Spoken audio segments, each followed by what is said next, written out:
Vanilla World of Warcraft is a version of the game that people have been coming back to now for closing in on 2 decades. At this point, it's proven itself as a truly timeless game for so many of us around the entire world. How crazy is that, by the way? Almost 2 decades, 20 years of classic World of Warcraft. Nuts. It was the version of WoW that started off this crazy journey so many years ago, and on its re-release in 2019, it once again dominated the whole gaming market for a second time. And whether you compare Vanilla to its other options within the MMO genre, or just to other WoW expansions, it just does certain things differently. Vanilla was, and still is, really a unique experience. But what exactly sets it apart? What are the main things that this version of World of Warcraft isn't shy to do, which typically games these days are? Well, that's what we're going to be talking about today. 10 of the ways which Vanilla plays that make it, well, the vanilla World of Warcraft experience that we know and love.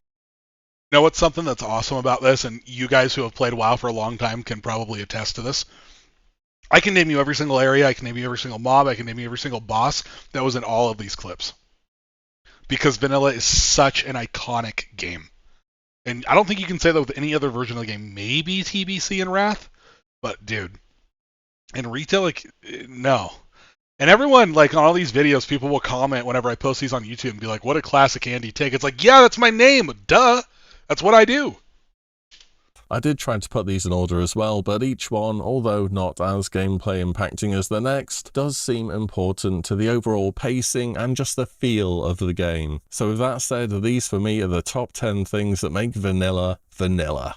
When you first arrive upon the grand world of Azeroth, you're going to be doing a lot of running about to hand in quests, to get to new zones, pick up flight paths, and so on. Some classes are lucky enough to get hold of a movement speed ability early on, such as Aspect of the Cheetah, Ghost Wolf, or Travel Form, but for every class in the game you need to wait all the way until level 40 before you can buy a proper mount and start riding around at an impressive bonus 60% speed. And your first mount is a big investment. I mean, unless you're a Warlock or a Paladin, you get them for free, but for everyone else it's a big investment. I don't know about you, but oftentimes after I've just bought a mount on a character, I still catch myself running about because I just get so used to it. It does not matter how many characters you level up in World of Warcraft Classic. Every time you get that mount, it feels good. Every single time, no matter how many times you've done it, no matter how many times you've had a 60% speed mount, doesn't matter. It just feels so good to be mounted because of how much investment you put into a character to get to level 40. It is such a big deal every single time. It's one of those things that, like, player progression just feels so good in Classic WoW. And again, it doesn't matter, you could have done it 100 times, but every single time you spend that 100 gold, you've been saving up for it this whole time, you put in all this effort to level to level 40, you've had to really pull your resources together, and then you get it, and it's like, move around the world a little faster now. It is just the best.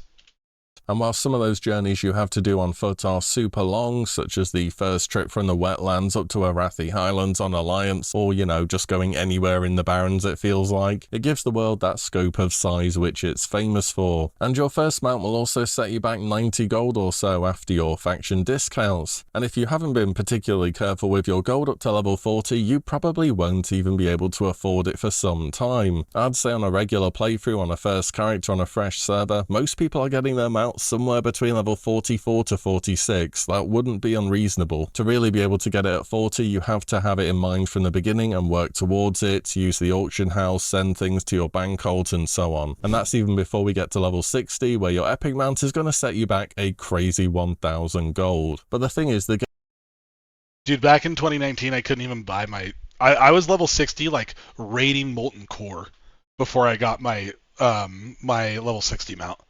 And the only reason I even got it is because my raid used to, like, not like RP, but we'd be like, quiz, lead us to battle, would be what, we started ice with one of my best friends, Q. And he would say, like, quiz, lead us to battle. He put a square on me, and I would lead us from Kargath over to Molten Core. And I think people just got sick of me being on a slow mount, and so a handful of people just pulled together and ended up buying it for me. But it's like, it's really hard to get that amount of gold, especially if you're like, you know, there's no dual spec in Classic, or there didn't used to be, and I was a deep prot warrior at the time because I didn't really know any different. Like, a lot of people in 2019 were still playing deep prot. I think that's kind of gone now, but I got my first mount at 50, and my buddy lent me gold For my 60 mount. Yep. Yep, that does not sound wrong, dude. Game is And I bet it felt amazing to get it finally at level 50. isn't afraid to have you run around on foot for ages. I mean, experience-wise, level 37 is about a third of the way to 60, and 44 is about halfway. So just on experience alone, you can tell how much of the game you're going to be running for. Now, that's not the whole story, because while XP, you are, halfway there at level 44, things also give you a lot more XP at those levels. So it's not quite the same, right? But it is a long haul once you get into those 40s, for sure. It felt so fucking good. Got top 3 gaming moment. Oh yeah, dude, for sure. For me, in WoW, Thunder Fury, bro. The first time I got Thunder Fury, it's probably my number 1 favorite World of Warcraft moment of all time. When does this stream get interesting? When you get muted, that's when it was best, Socks. But I think that time you spend on foot running around the world is super important for vanilla, for the world building, for the importance on planning where you're going to go, for PvP and so much more. And so that is why I think it was worth a mention here. Next up is something that we will all run across during our time playing WoW, and those are of course item upgrades. In vanilla you start with essentially nothing and have to work your way up from great quality trash items all the way to epics. And the quest rewards and upgrades in vanilla can feel like a big deal simply because there's such a massive disparity between the power level of different items that you are rewarded. I mean, for example, this quest gives you a cloth chest with strength on as a reward. By the way, this is from quite a long quest chain that has you going all around the world. Or maybe you get a plate item with a bunch of spirit on. You kind of ask yourselves, what exactly were the devs thinking here? And whenever I say this, I always hear somebody saying that the devs wanted you to be able to distinguish between the good and bad items. And man, did they go all out on bad items, so you really get to see them a lot. I mean, to be fair, Spirit is actually a half-decent stat. Okay, so this may be a hot take. I think that having bad items in the game is so important. And one of the things that SOD does wrong, in my opinion, I just talked about this on another reaction video I'll be posting later on. One of the things that SOD does wrong is every single item is good. Everything that drops is good. It's all powerful equipment. And when that happens, it's not bad because more good stuff is dropping because everything's good, but the problem is because there's so much good loot, you stop getting really excited when those really special pieces drop. Like in SOD, we don't have a lot of really special pieces. When I think back to like MC or BWL, like I can name 5 or 6 pieces that like, dude, when those drop, not just one person was excited that got it, the whole raid was excited. DFT, Rejuve Gem. Drake Talon Pauldron, super good for tanks, right? Helm of Endless Rage, Circle of Applied Force, Stylines, Elementium Reinforced Bulwark. Like there's all of these items that when they drop, they feel so powerful when you get your hands on them. In Molten Core, Obsidian Edgeblade, Azersong Mageblade, Toep.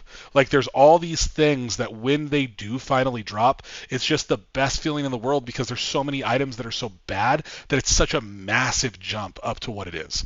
And you lose some of that when every piece that drops is like perfectly itemized and perfectly optimized for every class. Yeah, exactly. Yeah, Trent, exactly what you just said. If everything's good, nothing matters, right? If everyone has a legendary, it's no longer legendary, right?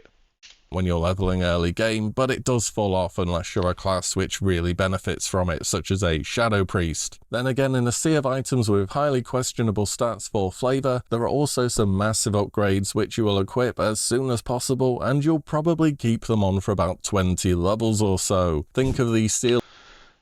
Oh, he's going to go through some of them. I was just going to say, man, I still have screenshots on my old computer of us getting Whirlwind Axe on my warrior at like level 31, 32. I had like 5 guildies come over and help me. Like, my god, what a powerful boon that is to your character when you're leveling on a very brand new server, fresh for the first time. I had never leveled a warrior to level 60 in 2019, and like you get that axe, and for that next 10 levels, instead of a warrior being prey for every NPC that comes by, now you're the hunter. Like if I see you, you're dead. And it is just the best. It's so satisfying. Destiny 2 has that same problem now. I don't know anything about Destiny 2, but I have heard people have a lot of problems with Destiny 2. Yeah, But to your, like you said earlier, if everything's good, nothing really matters. So this is another item that's like huge. Like you get this. This is a huge item to get when you're playing in hardcore because obviously it gives you a little bit of everything, which is really nice. And yeah, dude, this is like kind of a long quest chain, but man, when you get it, really, really feels powerful. You have a blue ring. You wear that thing to like level 50.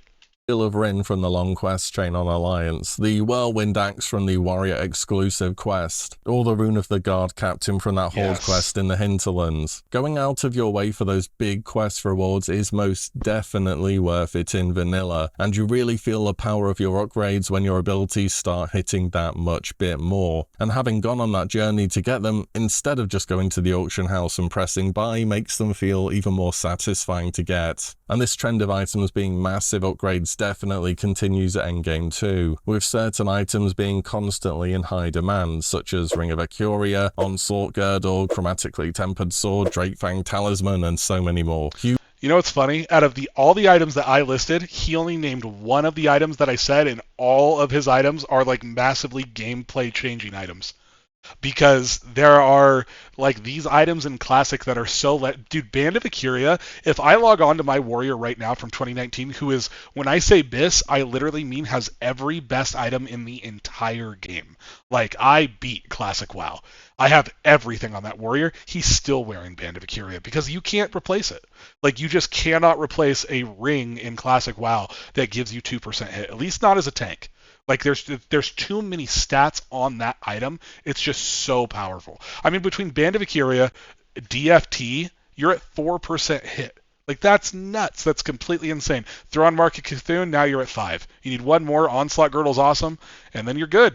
Huge item upgrades are a big part of vanilla, and with weapon skill, of course, from Edge Masters, or if you're, whatever.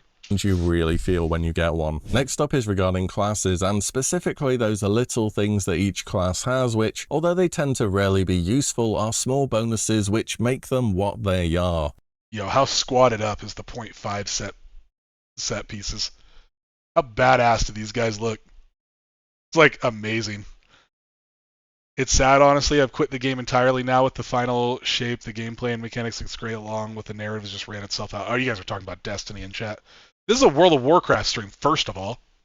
I'm talking about things such as water breathing or walking on the shaman. By the way, also, as sick as all these sets look, by far the coolest one in my opinion, Warrior hands down. Warrior stays on top. Which make them what they are. I'm talking about things such as water breathing or walking on the shaman, detect invisibility on warlock, divine intervention on paladin, or eagle eye on hunter. Quite a few of these flavor type abilities were just ideas that were had during earlier stages of World of Warcraft's development, but were left in the game because they added that little extra bit to the feel of each class within the game. And understanding these niche abilities and knowing how they can fit in your class's total toolkit can absolutely make a difference. When I'm playing a shaman, I always ensure I have a stack of each reagent so I can water walking or breathing. There's plenty of underwater quests. Detect invisibility on the warlock can be used to see enemy patrols before they end up chain pulling and causing a disaster in dungeons such as Diamor West. Divine intervention is a good last resort when a wipe is occurring so you can save a healer and begin resurrecting. And Eagle Eye on a hunter is super useful for finding patrolling mobs or rare spawns within the zone. I mean, speaking of unique class abilities, you can even change your character's language to speak in their native tongue instead of the common languages everyone can understand.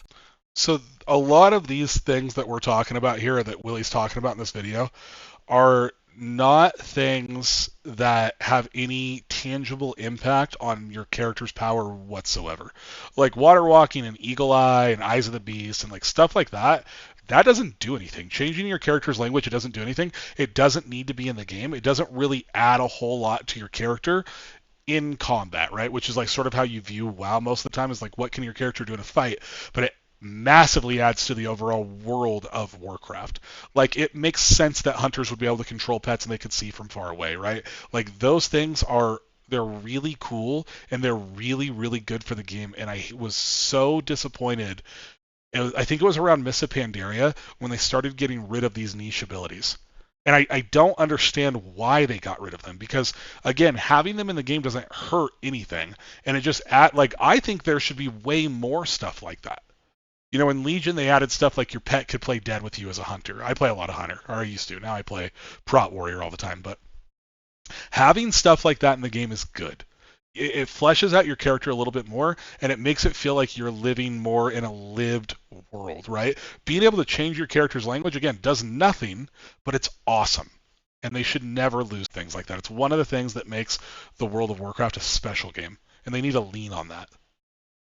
Someone out there needs to be mad enough to do a Night Elf playthrough where they only speak Darnassian, and every time they want to talk, somebody has to translate for them. Over time in WoW, Blizzard would gradually prune many of these abilities out of your spellbook as they were deemed unnecessary clutter, and then in more recent expansions they've started to add them back in again because they realised actually they're pretty cool. But at the start in vanilla, these small extra additions did feel as though they made a difference. Next I want to talk about the open world nature of vanilla World of And the reason for that, even though those abilities don't have a ton of impact on your character's power, the reason it felt so impactful is because you don't have a lot of options. And when you don't have an answer that's readily available to you in every single situation, you start finding things in your character's kit that will allow you to get an edge in a situation where you seemingly aren't going to have one. And that's good because it's like you're just draining every ounce out of that character, every little bit of progression, every little bit of skill expression that you can get out of your character. You'll find it and you'll get it, and it's awesome. It's such good design.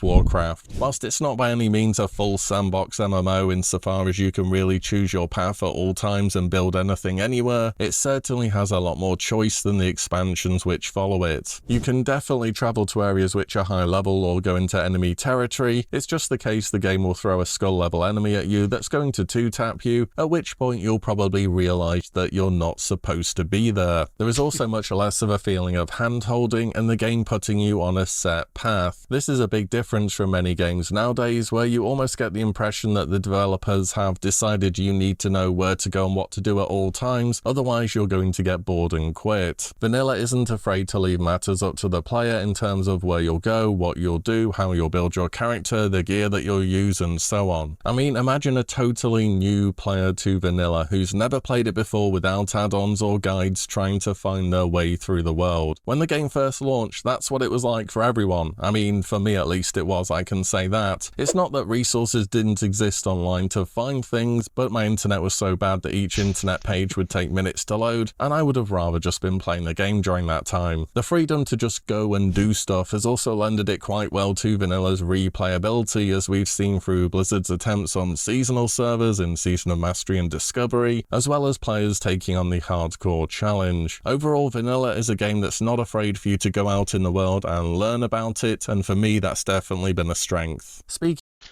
So this is a massively important part of the World of Warcraft in Classic. The fact that it is literally, it's a sandbox MMORPG, but it is very much a choose your own adventure within that sandbox. At level 1, if you really were going to be stubborn about it, you could literally get to Molten Core. You could get to where Naxxramas is at. You could get to Blackwing Lair. Like, you could just run out there. There's nothing stopping you. You're going to die 100 times on your way, and that's probably being charitable. But you have the ability to go do that.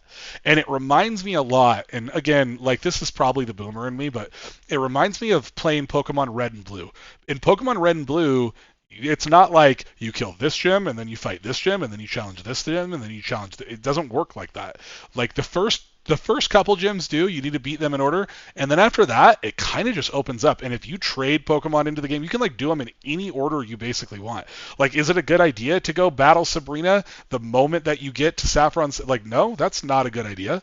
You know, or like go battle Blaine or whatever. That's not a good idea, but you can do it. And in Classic, is it a good idea to go from Tristful Glades and then run through Western Plaguelands? Like, no, that's for sure not a good idea. But the game doesn't stop you from doing it. You have to learn why you shouldn't do it, which is because you get mauled to death by ravenous bears and stuff like that's awesome because it shows you to say, hey, there are mobs that you should be afraid of, and you need to avoid this area, and then you can come back later on when you're higher level. And of course, you remember, like, oh man, I used to get smashed by these, and now I can kill them, and that is very, very strong and lived character progression. That's awesome. Speaking of freedom within the game and learning about it, that really brings me to my next point. Vanilla is on a surface level very simple to play, but there's a crazy amount of depth to it. I mean, for real, you can get so far in vanilla on some basic gameplay. You can be keyboard turning, clicking, the lot. And then you get to endgame raids where many classes' rotations are about 3 buttons, and if you're a caster, you literally just stand at the back and press 1 button on repeat, and that is it. You are actually playing the game in an optimal way, because it's just that simple. But there is a near endless amount of extra things to know about vanilla, which of course the game never tells you. Melee leeway, the 5-second rule, how to make different macros, or, you know, the entire threat mechanic, which is absolutely core to every single aspect of PvE within the game. You have no way of knowing how it works without add-ons. You don't know good leveling routes within the game, which spec to go, which items are the best, and so on. The more you dig into it, the more there is to know about vanilla World of Warcraft. And the main point here is I feel as though it's a game which primarily rewards game knowledge over game skill. Trent, thanks, brother. Love you, man. Thanks for hyping up the stream, man. I appreciate you. You know, it's crazy since I've started this stream. Like a lot of people in the guild have kind of been haters about it a little bit. I think I do have an idea of where it's coming from, but you've always been positive about it, dude, and I do appreciate it. And tonight was huge. Tonight was the biggest stream we've ever had, guys. We had over 100 people in the stream for like a pretty prolonged period of time. So massive, big for the program, as they would say. So that was really, really cool. What he's talking about here is basically what WillE is saying is that World of Warcraft is very much less of a skills mechanical check and really much more so of a preparation and knowledge check. And I love that about this game. And it's one of the reasons why when somebody says, hey, yo, can you look at my logs? I don't look at their rotation first. I assume that the rotation is somewhat correct. Typically, the issue isn't in their rotation. Typically, they're missing buffs, they're missing consumables, they're not wearing the correct gear. This is all a knowledge thing, right? And you could say that, like, knowing how to play your class is also a knowledge check, and it is, but really, like, how hard is it to push Frostbolt, or, you know, how hard is it to push, like, Bloodthirst, Whirlwind, and then Heroic Strike when you're above a certain amount of rage? Like, that's not hard, right? Like, let's not kid ourselves. That's not a mechanically intensive check. The knowledge check is what the hard thing is, and specifically for tanks, which are the majority of people that I work with to help them improve. If you fail the knowledge check, you know, if you do things like you go into Chromagus and you're in a very average guild and you're progging and you wear Lionheart's helm and Savage Gladiator chain and, you know, you're wearing the PvP shoulders and legs because you want the set bonus, and you die, you didn't die from a skill check, you died from a knowledge check. You are missing upwards of like 80 stamina, right? That's nothing. There's no skill thing you could have done to improve that. There's a knowledge thing you could have done to improve that, right? Not popping Greater Stone Shield on cooldown so you have it up for 100% of the fight, because you can do that. That's a knowledge check. And it's one of the things for me that makes vanilla feel so good is that when you learn these things, there's such a tangible benefit to not only yourself, your friends, but your guild from your acquired knowledge. You can then share it with everybody, and that impact is really felt in the raids, because all of the raids really are, at the end of the day, a knowledge check. And it's awesome. I love it. Player ability and skill can matter, of course, in certain scenarios, such as PvP, but just knowing a lot about the game will serve you super well. And just when you feel like you know everything about vanilla WoW, you always end up finding something else out. So that's why... That is the most true statement ever about classic World of Warcraft. Just when you think you figured out the whole damn game, someone will come along and go, hey, did you know? Or, hey, have you tried it like this? And then you will, and you're like, how did I not? We literally changed the way that we fought Neff. We've been fighting Neff. We changed it 2 weeks ago. It's just a significantly better way to fight him. You know, and it's just like, in the middle of the raid, one of our guys goes, bro, how are we still learning stuff about Neff? And it's just crazy. Like, we're optimizing the game to a point where it's like, it's almost, I would say there's almost going to be no challenge, but that's never going to be the case, because of course you're playing with other people as well, right? But it's just funny that you can play this game for so long and then you can still be missing things or still find out things. In a game that most people would say it's completely finished, it's totally figured out, and then you're still discovering new things. It's so awesome.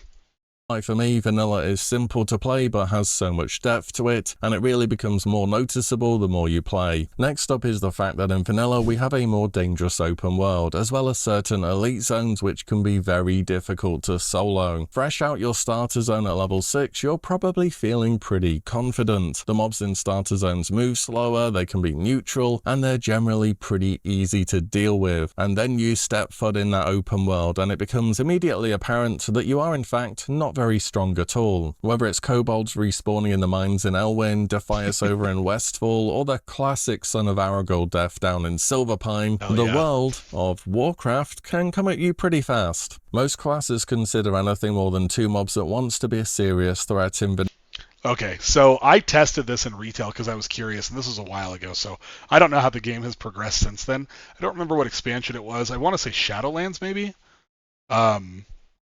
But maybe it was a little bit older than that. I was curious because in Classic, this is 100% correct. If you pull like 1 or 2 more mobs than you intended to pull, it's a wrap. Like for most classes, that's a death sentence. You simply do not have the tools to handle that amount of enemies, right? So I went into retail and I wanted to see like how many enemies would it take to kill me, or like how high of a level over me? That's another thing. Because of how defense skill works in Classic, if you pull a mob that's like 4 or 5 levels ahead of you, you're dead. Like they're going to crush you, they're going to crit you on every single hit, and you're just going to die. There's no amount of being better, right? So I went into retail and I started pulling mobs at level 1 to see what I couldn't kill. I got all the way up to like a level 12 mob before it would kill me. Like that is in a level 1 character fighting a level 4 character in Classic is like you are dead. In retail, is level 1 to a level 12. It was nuts. And again, obviously, like you can't compare Classic to retail. They're completely different games. But man, just it's to the point of him saying like the world feels dangerous, which it needs to feel dangerous. One of the best things I've ever heard about Classic World of Warcraft, and I think this sums it up so well, is that in retail, I feel like a hero that does nothing, when in Classic, no, I'm sorry, I'm getting this backwards. One of the best things I've ever heard about Classic World of Warcraft was, in Classic, I'm a nobody that does heroic things, and now in retail, I'm a hero that does nothing. And I think that is so on the nose of the difference between the narratives of Classic World of Warcraft and the more modern expansions of the game. Like, I don't want to be the world-saving hero. I don't want to be like the protagonist of the entire universe. I just want to be a guy that's kind of making his way through the universe like my father before me. Like, it doesn't need to be that deep. Just give us a character, let us have fun. I remember when Wrath came out and people couldn't handle the dungeons. Damn, that's so true. The players have become gods. Yeah, man. And it's, I don't know, for me it's lame. Maybe people like that. They like the really character-centered focus of the game, but it doesn't make any sense because in the back of my head the whole time I'm going, well, I'm the center of the universe, he's the savior of the universe, she's the, like, we can't all be the savior of the universe. If we're all running around in Stormwind and we all have ash candies on, or we all have corrupted Ashbringers on, or whatever, like in Legion, everyone has the same legendary weapon. I don't know, it just loses something. And Legion was a good expansion. I actually think Legion was a great expansion, but, you know, if everybody's the savior of the world, it's like, it doesn't feel cool anymore, you know? Yeah, I love the feeling of being a nobody. I totally agree. You're just in this world. You're not like this important part of the world, but you are a part of the world, which is larger as a whole, right? And that feels good. That's what we're looking for an MMO. If I wanted to feel like the center of everything, I would go play like a single player action, or I'd go play The Witcher or something like that, right? I'm just assuming. I've actually never even played The Witcher. I just know it's a great game. So a lot of my friends say it's like their favorite game of all time. But you guys get my point. I would play a game where I was the focus of the story. But I don't want to be that. I don't want to be the Nephilim in World of Warcraft. I just want to be a guy. Vanilla, and you'd need to use some serious cooldowns, if you even have any, that is. And at times an enemy mob can just decide they're going to dodge or parry about 6 times in a row and you just lose a 1v1. And then there's mages, of course, who can pull a dozen things at once and AoE them down, but you know, just hero class things. But the open world is dangerous. It feels that way, and it never stops being dangerous either, right from that moment when you leave your starter zone all the way to level 60. It's things like this that make the hardcore challenge so interesting to people. There really is a constant threat of making a fatal mistake. Yeah, again, I love WillE. Like, he makes good videos, and these are really good points. There's never a point in World of Warcraft Classic where you go, like, you never get geared to the point where when you go out into the world, it's not a risk. That just does not happen. The game is not designed for that. I remember we went into a Skullomance, and we're like in all Nax gear, right? Like, my entire raid is in full tier 3, all the trinkets, all the weapons, everything. And we were kind of screwing around because we were like, it was like the first time we had done that dungeon in a long time, and we wiped. And I was like, it kind of dawned on me, it's like, dude, you're not the hero still to this day. Like, you've cleared these raids, but like, this world will still take you out of it. Like, you've got to be respectful of how it works. And I think that's just awesome. It's just so much fun. Like, you could be in full tier 3 and you go outside, you will still get smashed if you don't pay attention to what you're doing. And that is great. At the same time, in vanilla, there are open world elite zones to take on too, which are often great for XP and can this place will kick your ass around like level 20. This place is dangerous. have some nice quest rewards too, though you're not really supposed to take them on solo, but it can be a nice test of skill to see if you can do it. Otherwise, you do as the game intends and you naturally run. By the way, am I the only person? I cannot be the only person. But tell me, chat. I'm interested in your opinion here. Vornikar, thanks for the follow, brother. I appreciate you, man. Or female, probably a guy if you're watching Classic WoW content with me. It cannot just be me, but when I see footage of, like, first of all, this quest is so good. Like, I could geek out on this so hard right now. This is such a fun spot to level in because you can't really do this by yourself around the level 20s, right? This guy's probably like level 21, 22, something like that. And you can't really do this area by yourself. You need to be here with other people. And it just feels so cool. It's open world 5-man content. And God, it's so fantastic. Like, when I see these characters and they're just like doing their abilities and they're auto attacking, and because that's really all you can do is just like auto attack at this level. I don't know, man. There's a pet attacking, and there's a healer back here casting their spells. There's just something special about seeing this gameplay. And it's, you got a paladin, he's casting spells and he's autoing. I don't know, man. It's just, there's something very at home about it, and it's very wholesome almost, and I love it. Like, I could watch that all day long, dude. Vornikar said, I had so much fun here, but for different reasons. I learned the jump to scale the castle to the way that's in frame right now is a boomy for phase 1 sod to the wall. Oh, yes, dude. That was that's the other great thing about Classic is you don't have to play it the way it's intended. You could just, like, jump in there and do whatever you want, right? You could be scaling walls. Like, I have a friend who loves to just glitch through walls all the time. Like, that's how he plays the game. And that's cool. That's what he likes to do, and it's exciting for him. Oh, my bad. Turn this volume up. Sorry, I was geeking out on Classic WoW combat in level 25-man uninstance zones with elites. It's good. Otherwise, you do as the game intends and you naturally run into other people in the same place doing the same quest, and you group up so it becomes easier. This is one of the ways that vanilla encourages you to form parties and meet other people within the world, but only if you want to do so, and I think that is quite important to remember. Next is a moment that we have all. This elite is such a goated elite.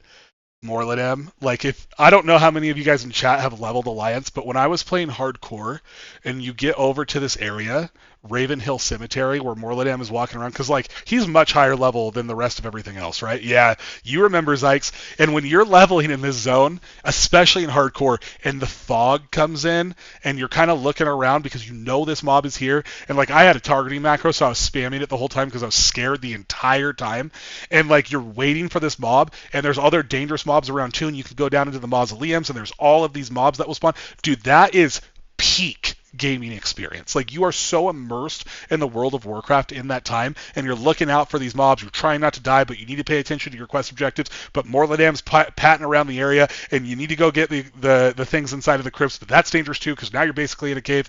Oh, so good, man. I have never leveled Alliance until I had played hardcore, and when I experienced that, I was like, ooh, this is good. Like, I love the feeling of anxiety that I'm getting from that leveling zone. It was just really nice. You must have killed 300 different characters in one day at its peak. Yeah, the area is Yeah, dope and hardcore. Yeah, everyone's saying it's dope and hardcore. This area gets me so locked in. Yeah, dude, it's so good. Dude, what other MMO makes you feel that way? Like, what other MMO can you be like in a leveling zone around level 30 or whatever? You know, maybe a little higher, like 32, 33, and you're like scared. Like, genuinely, you're scared because if this mob gets to you, you're not fighting this mob. This mob's going to kill you, right? Like, if you don't have target dummies or something to get out, you're dead. Oh, it's so awesome. Not I've been chasing that high for a decade at least. Hey, man, Classic WoW, this is the only place you're going to get it.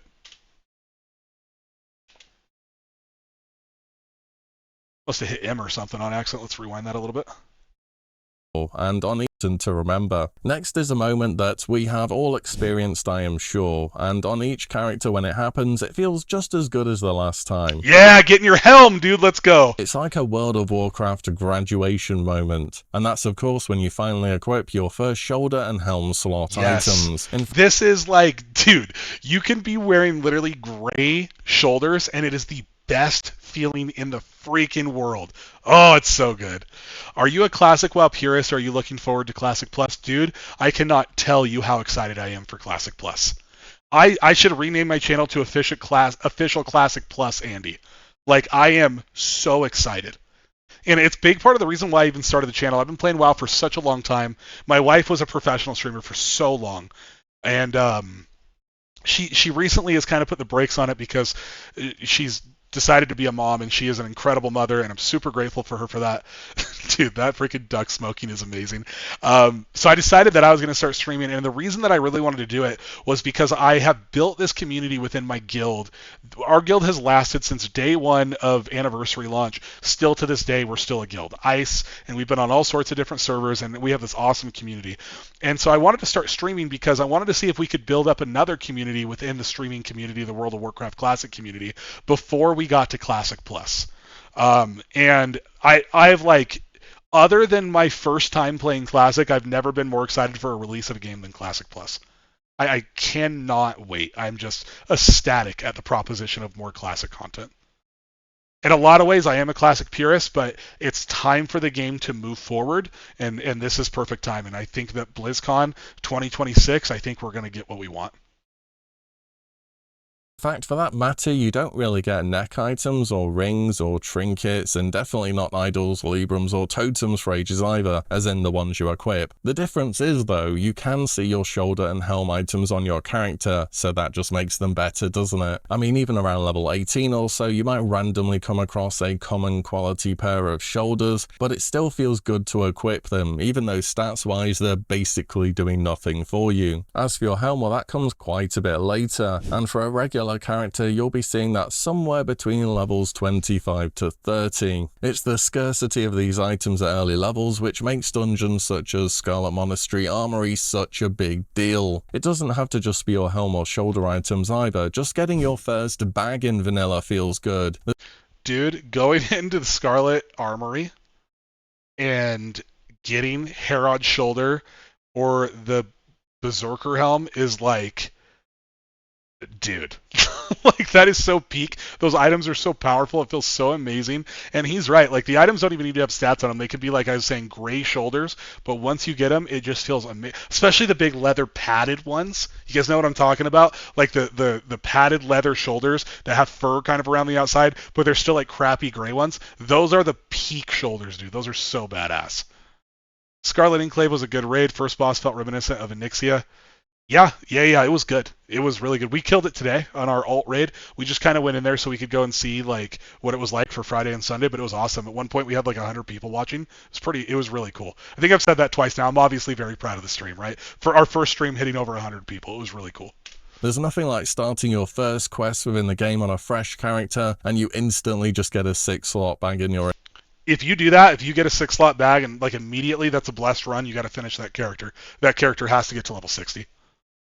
Dude, yes, I'm super stoked that you were here, man. That was awesome.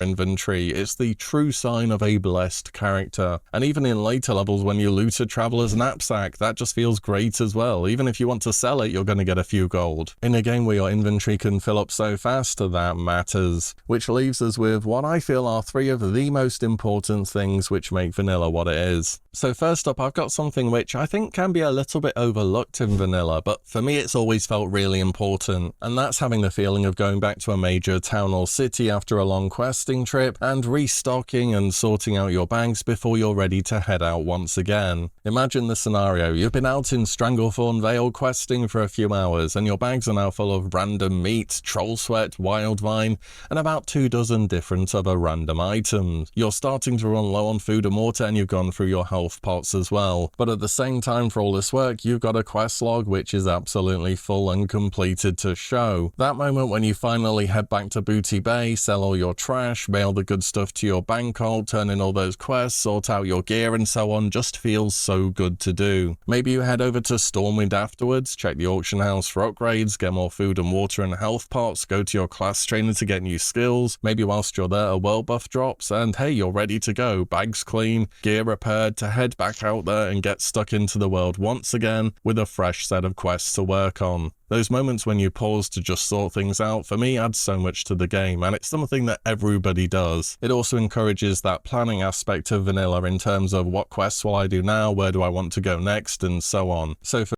These are the systems in World of Warcraft Classic that make it feel like you are literally an adventurer in this world. Like you have to come back to town. Like if you're a hunter, you have to come back to town. You have to restock. You have to get meat for your pet. You need to get arrows, right? Like if you're a warrior, you need to come back and repair your gear and sell your equipment. And if you can get a weapon upgrade, that's awesome. If you're working on your professions while you're leveling, which isn't the best way to level, but if you want to do it for the immersion, that's amazing, right? There's all of these different things that like you need to do. The game forces you to engage with it, and it feels incredible. Not to mention when you go to town and get a world buff, and then you go out and just start decimating mobs. That's the best. I feel like they need to handle world buffs differently in Classic Plus, I'm assuming is what you're saying. Yeah, 1000% they need to handle world buffs differently. In SOD, what they've done with the items that drop world buffs, I don't know if that's the right way to go about it. It certainly makes world buffs really obtainable, and they're available in every single raid. But it sort of feels like, kind of like we were talking earlier with the good items thing. If you always have world buffs, why don't you just never have world buffs? But there is something to be said about going around the world, getting all of your buffs. I don't know. This is like one of the most hotly debated topics in Classic WoW, and I'm not sure that anybody has a good answer to it. I don't know. Maybe chat does. Chat, if you guys have a good answer to this, maybe let us in. But I don't know. Definitely they need to be in the game for leveling though, because getting world buffs when you're leveling just feels incredible. Arguably better than it. Actually, not arguably. I think it does feel better when you're leveling than it does in raid. For me, this whole ritual everyone does just adds a bunch to the game. And number two is something which I feel as though ties a number of points that I've gone over together, and that's the fact that in vanilla, leveling feels important. And it feels as though it has as much or even more at times importance than the end game. In future expansions, Blizzard started accelerating leveling a lot to get you caught up with the current expansion and into the new content as well as the end game. This started as early as midway through TBC, when Blizzard went back and reduced the amount of experience needed between 20 and 60, as well as making some of those iconic open world elite zones non-elite anymore. In Wrath, they further squished XP, added heirlooms and the LFD, and well, things just really went from there. Of course, by WoW's current expansion, you can't expect a new player to be spending 100 hours in vanilla and the same amount on each subsequent expansion, so I get why things were sped up over time, but in vanilla, the world was the main character. Blizzard themselves have even said as much. And your character's progression, power gain, and growth over that journey is part of what's given vanilla such longevity over the years, to the point where people are still... So I'm going to rewind this. This is an important thing to remember about Classic World of Warcraft. Listen again, listen to what he says. Themselves have even said as much. And in vanilla, the world was the main character. Blizzard... That is such an important thing about this game. You are not the main character. We talked about this earlier, right? The world is the main character. You are not the center of the world. You are a person that exists within this entire world of Azeroth. And that is the difference. That's the narrative difference, and that is the gameplay difference that makes Classic WoW not only different, special, and unique, but it makes it phenomenally fun to play. and very immersive, and it's so easy to get lost in. Themselves have even said as much, and your character's progression, power gain and growth over that journey is part of what's given vanilla such longevity over the years, to the point where people are still hyped about going again on a fresh character to this day. Which means that number one, the most important thing which makes vanilla for me. I wonder what he's going to say. What's he going to say? What's the number one most important thing? What is the most important thing? The thing that makes vanilla? Is he going to say the classes? Like the class design? That's the thing that speaks out to in my mind when I think of like what makes vanilla. It's the class design. That's like the really, really unique thing. I'm curious what he's going to say.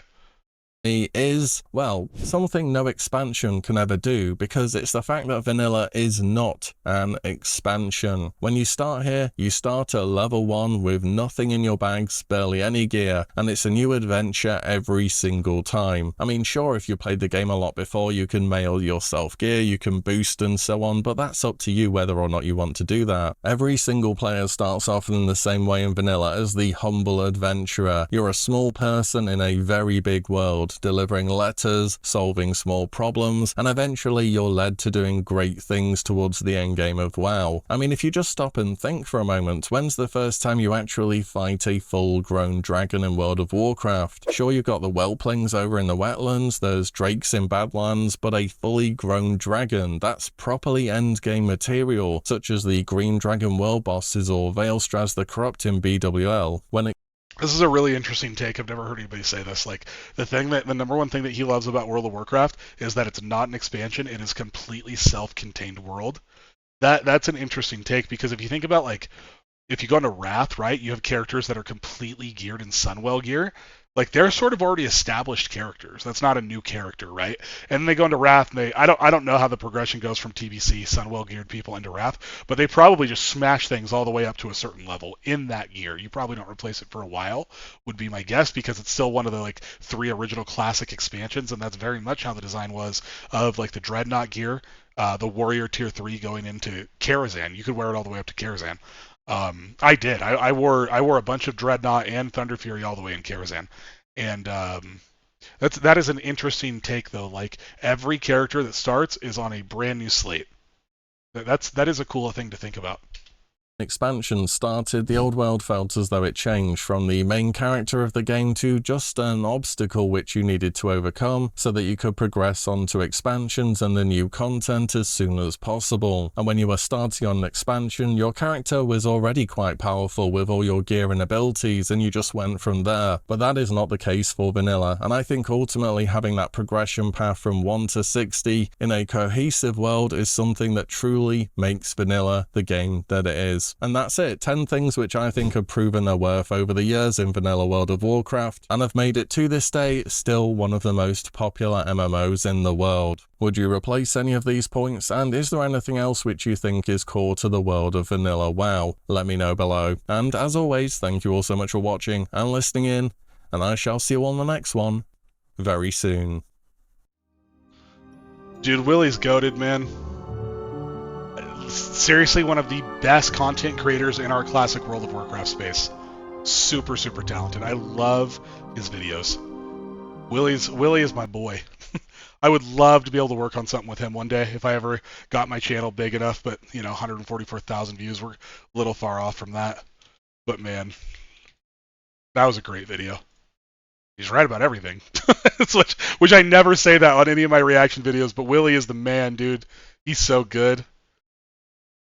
If you guys like classic WoW content, there's no way you haven't heard of him if you're on this stream. But if you haven't, go check him out, because man, that guy is awesome.